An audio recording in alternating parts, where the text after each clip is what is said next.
So today this is a special time for retreat and made available. Ajahn Kalyano invited me to lead this retreat, and I'll only be in Melbourne a short time. And of course I haven't been here for about 15 years. So I'm quite happy to come here again and see the development of this beautiful monastery.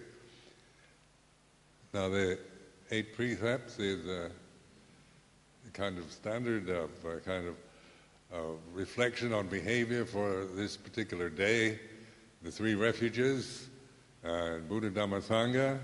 This is the practice that we encourage. So this describes just what we're doing to take refuge in the Buddha, which is being aware, awake. The Buddho, mindfulness, is the essence of the Buddha, using mindfulness wisdom to reflect and understand Dhamma. So when we take Bhutang Saranang Gacchami, the first refuge, it's not just some ceremony, traditional Theravadan ceremony. It has much more profound meaning than just the words, the Pali words. It's like internalizing what we're going to use during this retreat, or encourage the use of mindfulness, or this ability that human individuals have to be awake and aware in the present moment, and contemplating, recognizing Dhamma, or reality, awakening to reality, and then Sangha, the Supatipanno, Ujupatipanno, it means practicing in the right way. So this brings us down to the human individual being, but no longer emphasizing the personal qualities. Refuges in Sangha, not in personalities or in personal attitudes or views and opinions. So this sense of Buddha, Dhamma, Sangha, this is a traditional chant in Theravadan countries, but also it's not just to be recited, but to be used. So it's what we use during this day that's dedicated to practice of meditation. Then the 8 precepts is about restraint and agreements on behavior. Refrain from intentionally taking the life of other creatures, refrain from misuse or wrong use of other people's possessions. A brahmacharya during this time to refrain from any kind of intentional sexual activities. And then Mutsawada, refrain from unwholesome, unskillful speech. So during this retreat I also encourage what we call noble silence, to refrain from speaking unless absolutely necessary, because getting caught into conversations, chit-chat, worldly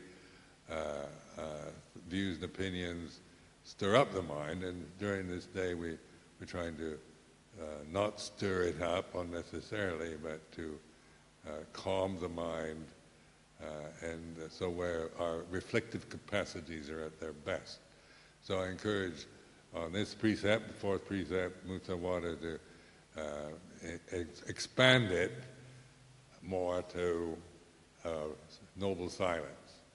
So silence is not, noble silence. This word noble doesn't mean, a kind of tyrannical pressure on you to shut up. It's you, each one of you, taking responsibility for your speaking during this retreat. So it's noble silence. And then the 5th one is refraining from addictive substances, alcoholic beverages and drugs that change the consciousness. And this is important because we don't want to influence or use any kind of chemicals or substances that change our consciousness. We're developing, through developing awareness through consciousness that isn't affected and dependent on chemistry, chemicals or substances to change it in peculiar ways. So whatever way you feel at this time, whether you feel inspired or depressed, happy or sad or interested or bored, whatever, it's not we're not asking you that you should feel anyway, but to be aware of the state of mind you're in, and not to be critical, but to just be the observer of it. Then the sixth precept is about just agreements about food, to just eat at the designated time, so we don't spend our time taking snacks and using our time to, when we get upset or distracted or bored, to just start eating something, which we tend to do in ordinary life. And then the seventh one, about not seeking distractions through entertainments, games, and so forth. And then the last one is about not escaping through crashing out on a bed or something.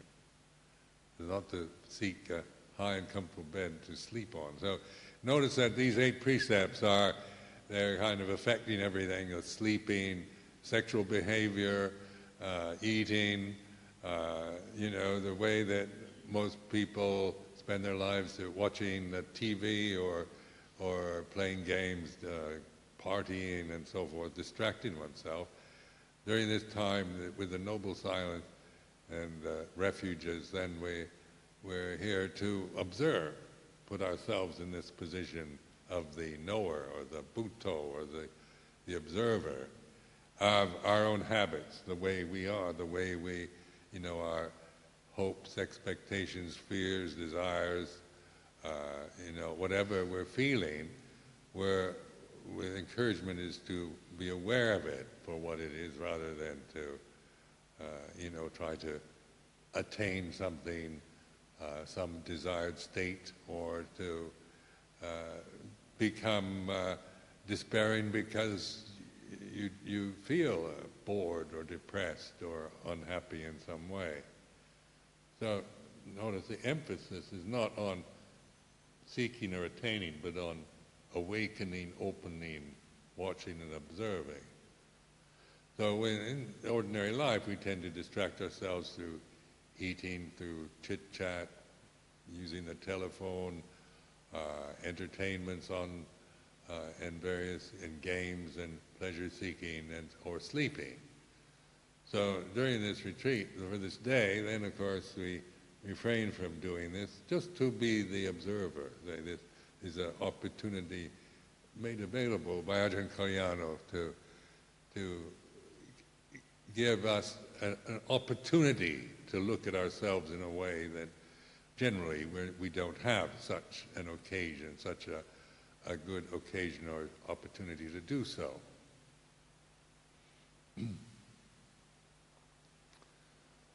So then meditation, this word, English word meditation, is a generic term for almost any kind of mental training. So you hear all kinds of different meditation techniques, and it applies. It's a kind of word that covers many different things.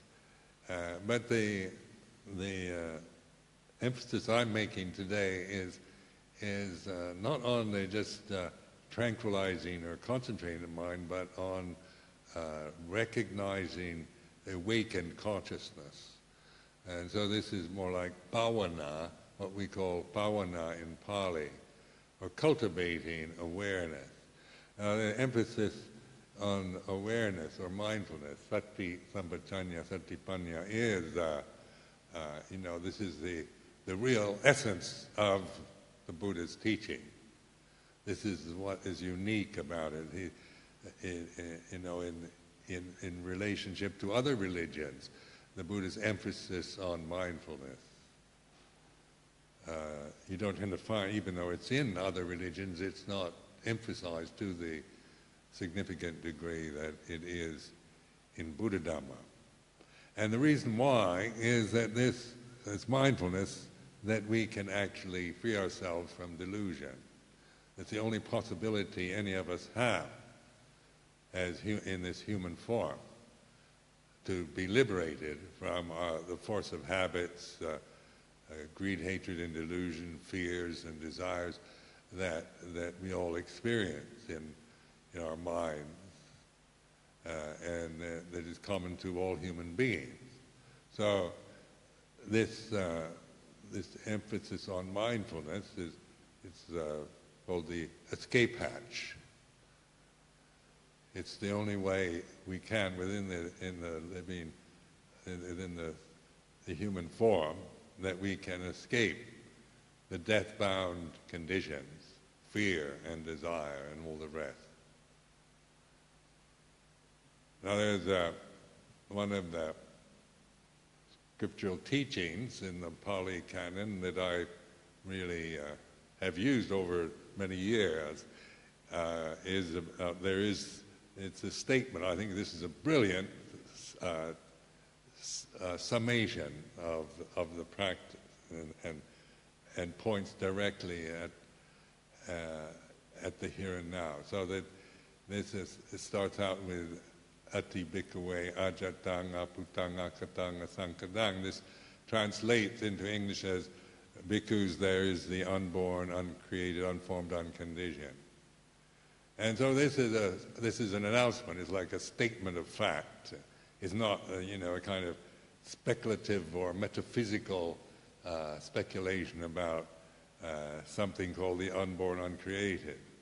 So the Buddha said there is this word ati, there is the unborn, uncreated, unformed, unconditioned. This is a unique way of presenting the truth or reality, because this you can't imagine. You can't make an image. You can't create any images or imagine or forms or qualities with these words. They're negations of conditioned phenomena, aren't they? Unborn, uncreated, unformed, unconditioned. So this is just a way of observing the use of language, in this Pali language, and the skillful use the Buddha made of it for us to reflect and observe the limitation of the thinking process. When I try to imagine and define such a word as unborn, my mind goes blank. Nothing comes up. It's unimaginable, but it is a fact. And so this blank, this unborn reality is just the simplicity of being awake and aware, without projecting into the mind or being caught up with the thinking process or emotional habits or views and opinions, memories, and so forth. This is the empty, conscious awareness in the present, unborn, uncreated, unformed, unconditioned. And then the Buddha says, because there is the unborn, uncreated, unformed, unconditioned, because of this, there is the escape from the created, the born, the conditioned. So this is like there is an escape from. There is a way out of being just trapped and feeling like victims of the physical conditions we find ourselves, our bodies, our emotions, our memories, our thinking process, all of that. There is an escape from it. So then with mindfulness, we recognize there is the unborn, uncreated, unformed, unconditioned. And then the relationship to the born, the created, the formed, the conditioned is observing it. That, what arises in this moment, whether in mental, physical sensation, pleasure, pain, through the senses, through seeing, hearing, smelling, tasting, touching, thinking, memories arise and cease. Feelings of pleasure, pleasurable sense feelings or painful ones arise and cease. And that which is aware, this Bhutto or Bhutang Saranam Gacchami, is our refuge now for observing from this position of the unborn, uncreated, unformed, unconditioned.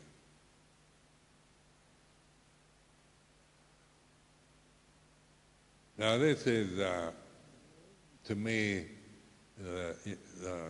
one of a brilliant teaching, just this alone, because it's perfect formula. It put into words that we can understand. Now, in the worldly realm, of course, we're very much conditioned to identify with the conditions. We're conditioned to be conditioned. So we're conditioned to identify with the appearance that we have, with the physical appearance, with the age of the body. We're young, old, male or female. We're Asian or European or, whatever.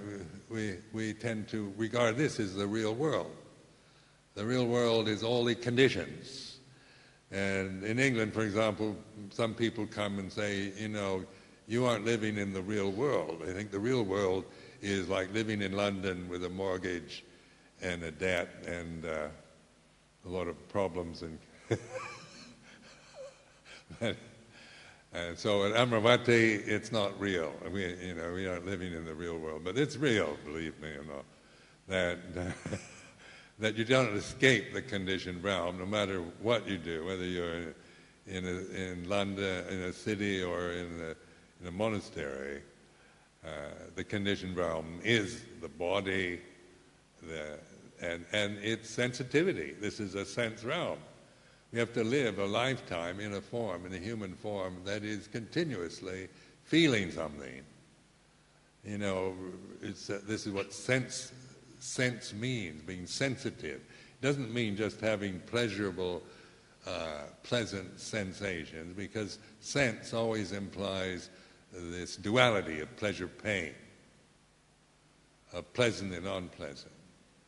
And as we all know, we're all aware of, that so much of our life is spent trying to get away from the painful unpleasantness of our human experience, always seeking happiness or comfort or pleasure of some sort, safety, security, pleasure, good health, security is the way most people live. Our aim is to make life as pleasurable and comfortable and happy as possible. And because of that, then we're always feeling despairing, because inevitably so much of our life is the opposite, is about pain and insecurity and loss. We all have to experience loss, see our parents get old and senile, and see people we love die, or friends or partners or whatever separate. So the human experience, when all the cinema is about the melodramas of human experience, usually not about just how happy everybody is, but we have to have the experience of loss and grief and sorrow and war and atrocity and horror, and this is entertainment. I wondered why we had made a movie that was just about peace, the unborn, uncreated, unformed, unconditioned. Nobody wanted to look at it. In fact, somebody showed me a video one time of this man. It was an hour-long video, utterly boring, of this man wearing a white suit, painting a wall that was already white, painting another coat of white paint. Everything was white. And all he did was slowly paint the wall with white paint. And that was the only kind of motion for an hour. Now, there was no romance, adventure, excitement. And of course, it was a bit of a joke and a trial, but it made a good point, in fact, that it was, peace is very boring, actually. It's melodrama we like, about loss and separation and scandal and criminality. If you made a movie about a good bhikkhu who kept all the rules and never did anything wrong, nobody would like it. But a bhikkhu that broke all the rules, lived an outrageous life, would probably be a very popular film. So, I mean, this is just to say that sometimes we ask for harmony and peace because when we don't have it, we long for peacefulness and harmony and love and goodness. But what does that imply? If when we do have opportunities for peace, people get very distraught. In fact, when I first started meditating, I spent a year as a samanera in Thailand before I met Ajahn Chah, living alone in a little kuti. And first I was so glad to get away from Bangkok and all the kind of busyness of life to go into this kuti. For about 3 days I was quite peaceful and calm. And then after that, it was just a bored out of my mind. Just nothing to do all day long. They brought me food. Nobody could speak English. I couldn't speak Thai. So all day long I was with myself, and the peace got really boring. And I'd look for anything for distraction. And then during that time, because it was still very disciplined, I had only one meal a day and had no one to talk to or nothing to read, I just, every memory of my past started coming up in my mind. So all the repressed anger and fears I was haunted by for almost continuously for about 3 months by all the repressed anger, resentments of my past. So I was about 31 at the time. So, there was a longing to get distraction, anything, to have, if I had a television set, I would have watched television, I think, or done anything to, look at moronic quiz shows or do anything, to distract the mind because there was nothing to do. And because then the fear, unacknowledged fears began to rise in consciousness. And of course you want to distract yourself, get away from fear. I was brought up in a family where anger was, you were never to show anger openly. So you learn from early childhood how to suppress angry feelings and resentments. So then, 31 years later, here I am alone with no way to suppress anything. And just the vipaka kamma, or the suppressed anger maybe of all those of 30 years started arising in consciousness. Now this could seem like something very dangerous. At first I thought I was doing something wrong because I'd hoped to enter this kuti and live there in a state of bliss and tranquility for the vasa, for the pansa. This was my hope. I thought, once I get into this, completely free from distractions, I'll live in a state of tranquil bliss. And that's what I wanted. I didn't want to have to deal with emotional problems, with repressed anger or anything. I just wanted to live in a state of bliss continuously, and if possible, forevermore. But this experiment with myself, it didn't have, 3 days of, fairly peaceful states, and then suddenly all the rest erupted. Now that was, it was a purifying process, actually. It sounds like, at first I thought I was meditating in the wrong way, where I was expecting to go into tranquility. Here I was getting angry. And the anger had nothing to do with the place. Nobody was bothering me, or, I couldn't blame it on anything around. They were all trying their best to help me. So it wasn't because of, something I could blame in the immediate situation. It was just memories that had been repressed. Emotions that had never been acknowledged started coming into consciousness. So then the way of dealing with that was I gave up trying to control and just observed.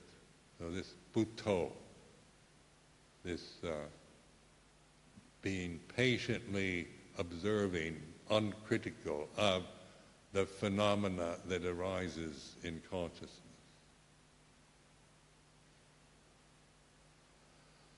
So this is mindfulness. Then not passing judgment, not making any comments. Of course, at first, the tendency is always to make judgments. This is bad, this is good, I shouldn't have these feelings, this is stupid, this is immature, or whatever.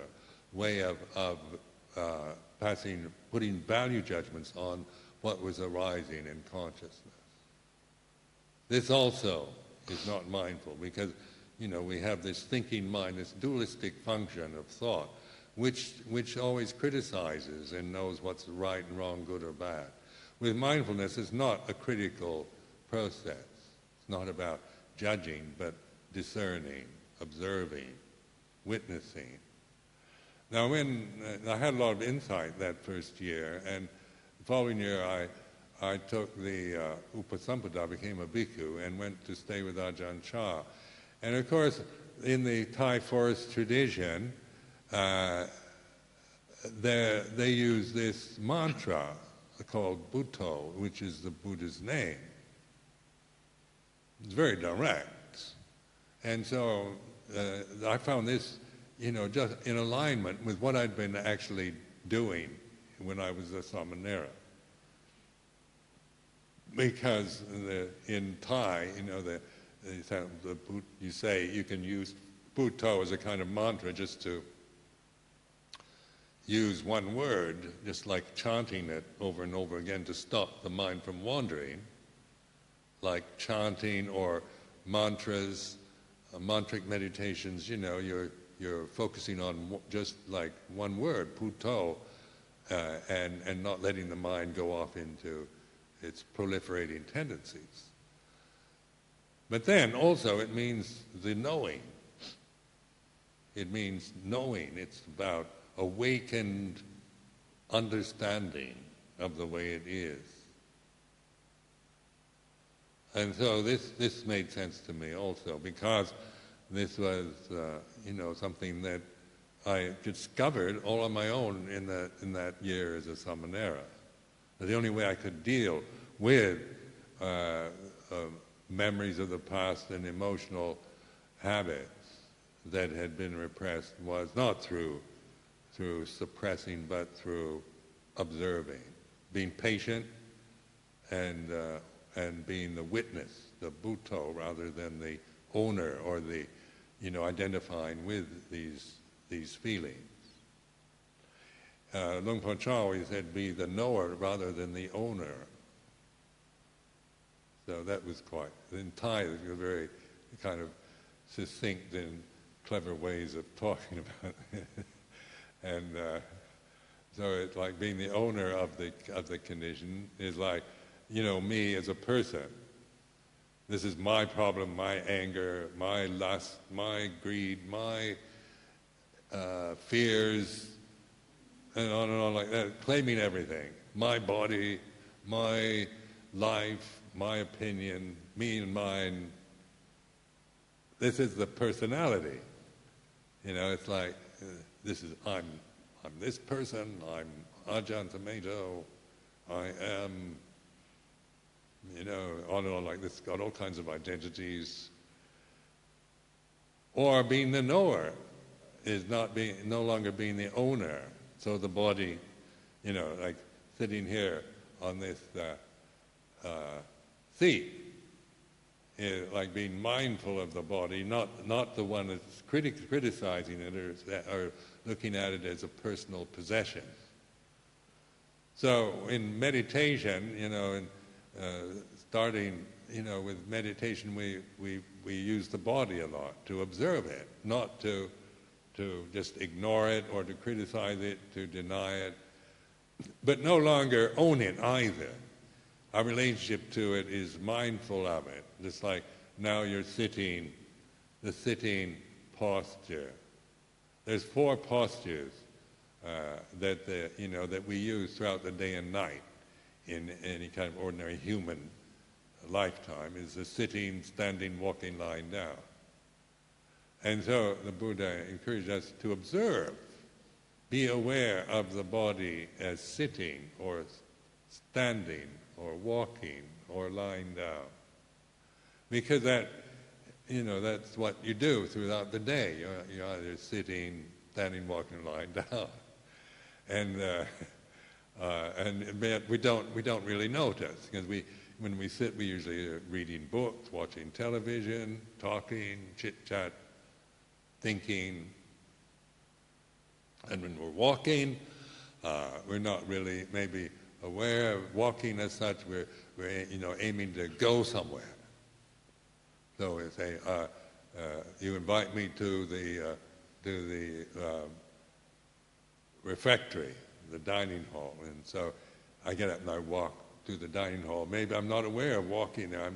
I'm aiming at the dining hall and thinking about, wonder why they want me to go there. So my mind's all over the place. The body's walking, and I get to the dining hall, but not being mindful of it, of the actual walking, or standing, or lying down. Now these are ordinary postures. These aren't like yogic postures, asanas, that you have to practice a lot to do. It's just the ordinary movement of any human body, young or old or whatever. Another foundation for meditation, and the body, of course, is here and now. We've got to live with it till it dies. So wherever you are, your body's here and now, and it is the way it is. And so this is changing from identifying, of owning the body, looking at it in the personal, from the personal identity and the critical vanity. So how we look, and the age and the gender and so forth, and the color of the skin, and all this, brings up all kinds of emotions and personal feelings. But now we're no longer looking at the body in terms of me and mine, but as a phenomenon in the present. Sitting is like this.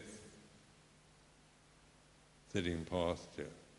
So now just sit and observe just the act of sitting. So take a few minutes just to compose yourself, and don't look at me anymore, but look inward, and just be aware of this simple, ordinary posture of sitting, whatever way you're sitting in a chair or on a mat, whatever. I'm not promoting any particular the best posture, but to just get the idea of being the observer of this body sitting is like this.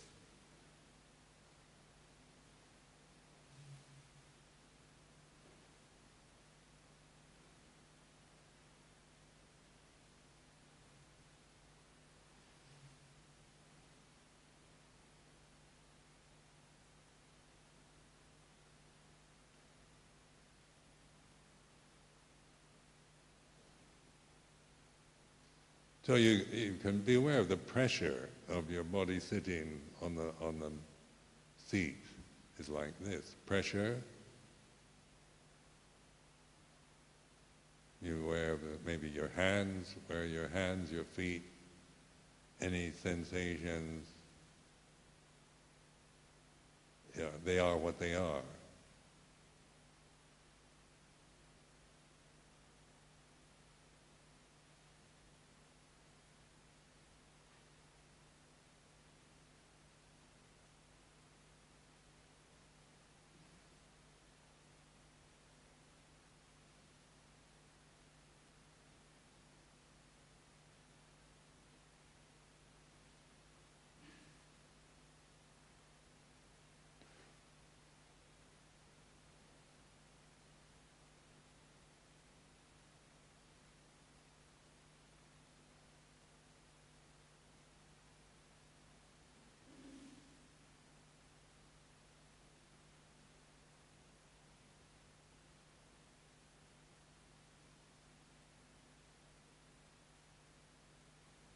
Now this Buddho then is just the witnessing, being the knower. The sitting is like this. And you're aware of it in encompassing the totality of sitting. So you don't even need to look at yourself sitting. You don't need a mirror, or you can even close your eyes and you can still experience the reality of sitting is like this. And this is quite a different attitude than sitting, trying to just get caught up in your own views and opinions.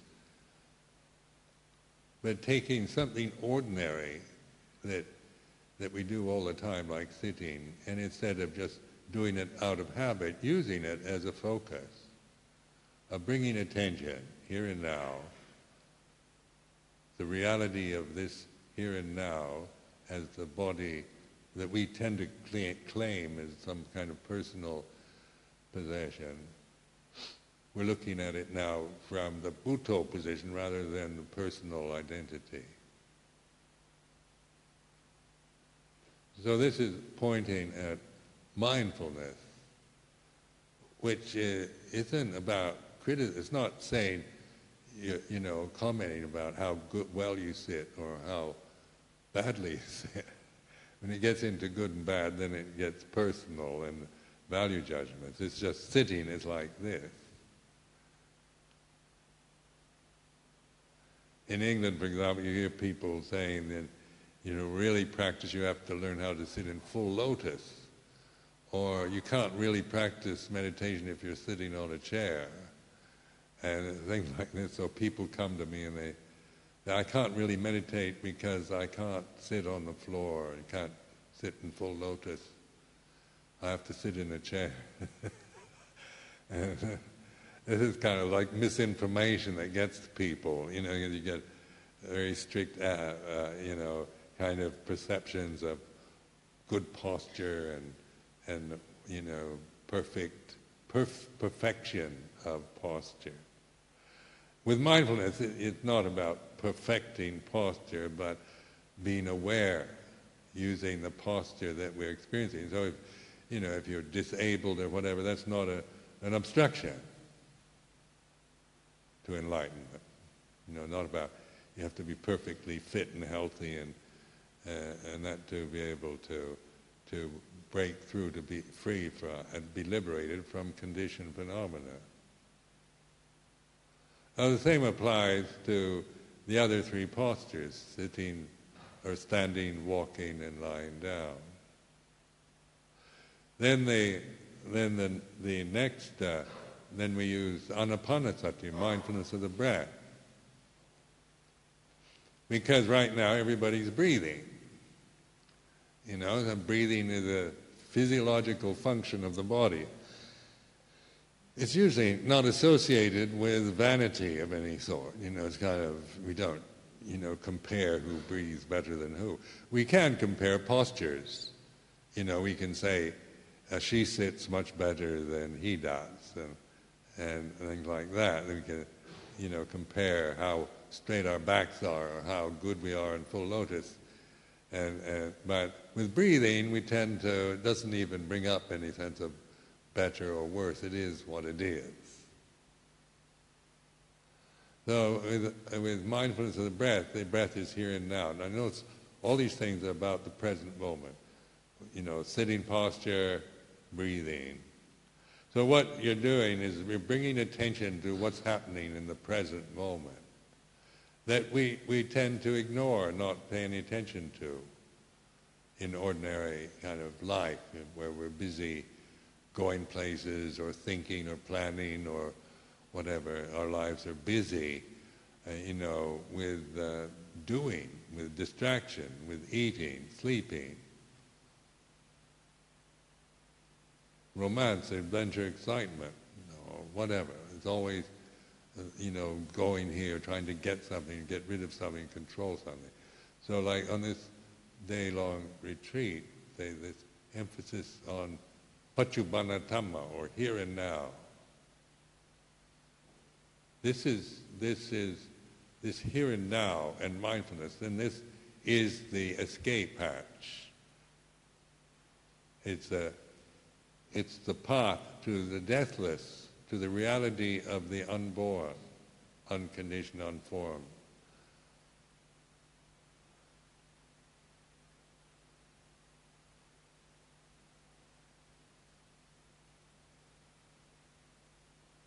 So this statement, there is the escape from the born, the created, the conditioned, the form. Escape is a way out. We're not just helpless victims of the conditions we find, that we're experiencing. And so this is what mindfulness is. It's our escape hatch. It's the gate, the door to deathlessness, to the amatta Dhamma, to the unborn, uncreated, unformed, unconditioned.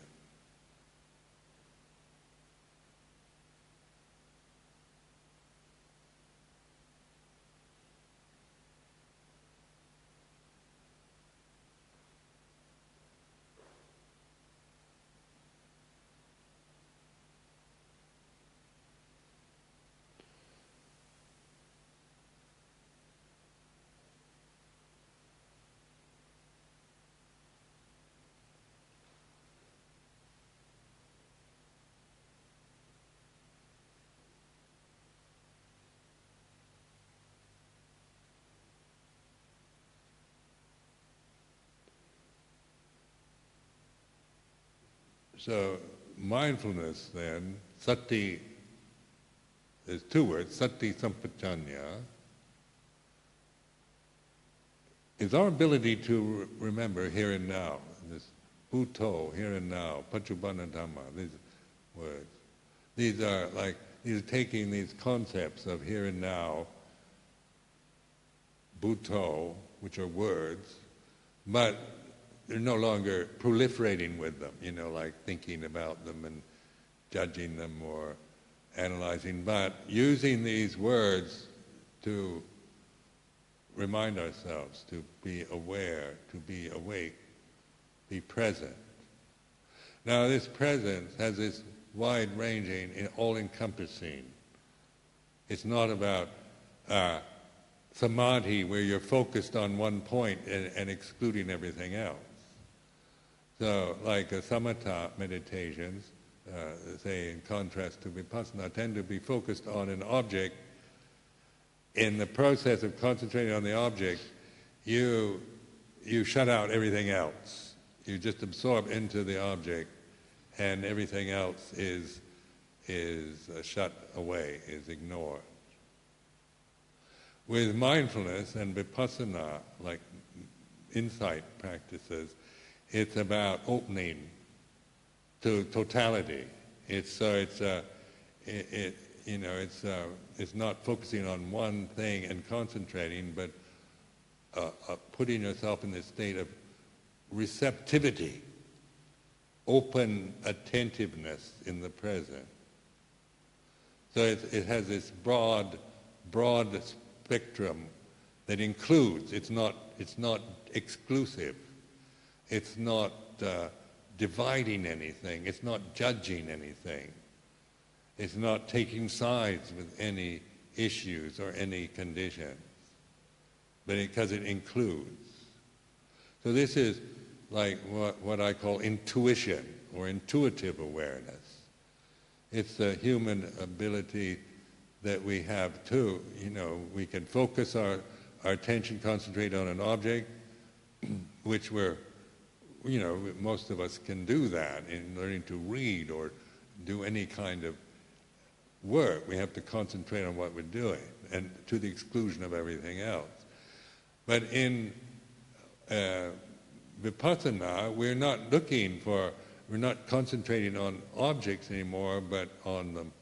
But the concentration comes through the totality of awareness, including. So it's like you can make a point, for example, a dot, which excludes everything else around it. So like samatha, like the dot on a white sheet of paper, and you concentrate on the black dot, and the rest you ignore.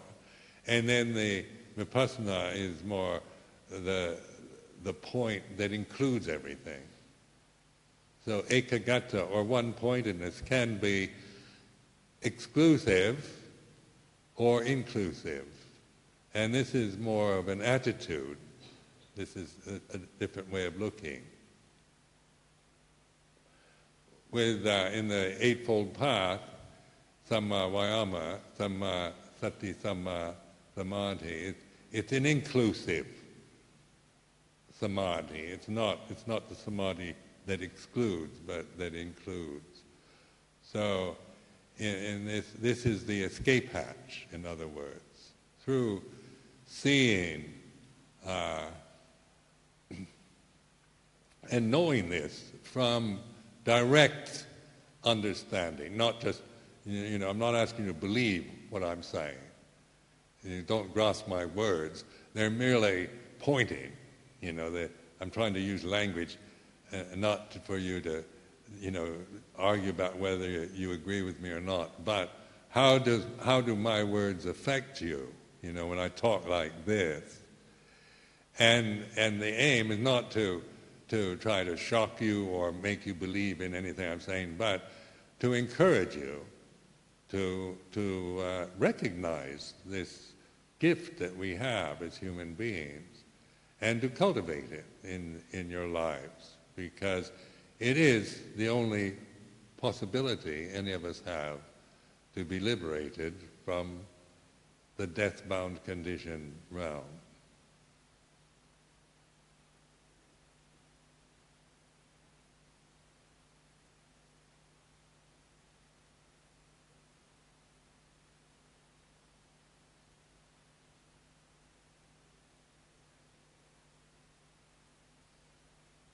So today we have this chance to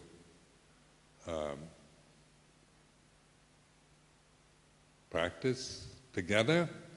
It helps as a group because, as a group we're all here for the same purpose and supporting each other in this. So that's why the noble silence is we're helping each other, not to just get caught up in talking about the state of the economy in Australia today, or personal problems that we can let go of that for just this opportunity, special opportunity to begin to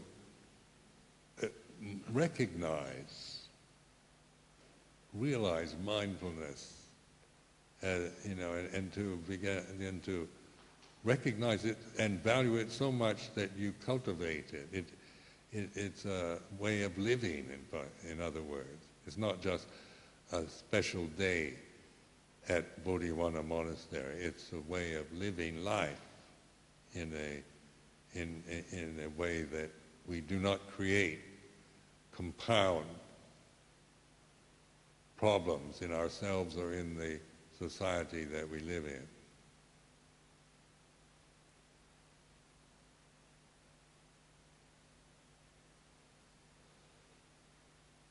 So now using the posture and the breath, we can change the posture now to walking meditation.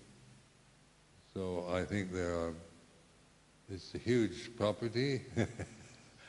The aim of Jonggrom, as they say, walking meditation.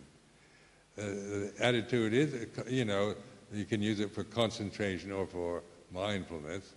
Mindfulness of walking, so reflecting on the actual reality of one foot touching the ground, the next foot, using the pressure of the right foot on the ground, the left foot, finding a place to walk that, say, 25, 30 of your own steps, count that off, and there's like a Jonggrom path, walking path, and then determine that space, that particular space, as your walking path for the next, how long do they walk? We have until 10 o'clock, so we've got about another 20 minutes. Okay, 10 o'clock. So, and then they aim to be observant of standing. When you're standing at one end, recognize standing is like this, and just have this sense of awareness, encompassing your body with awareness, and just the feeling, the reality of this body standing on the ground is like this. And then walking to the other end of the path and noting the different, stopping, standing, turning around, walking back again.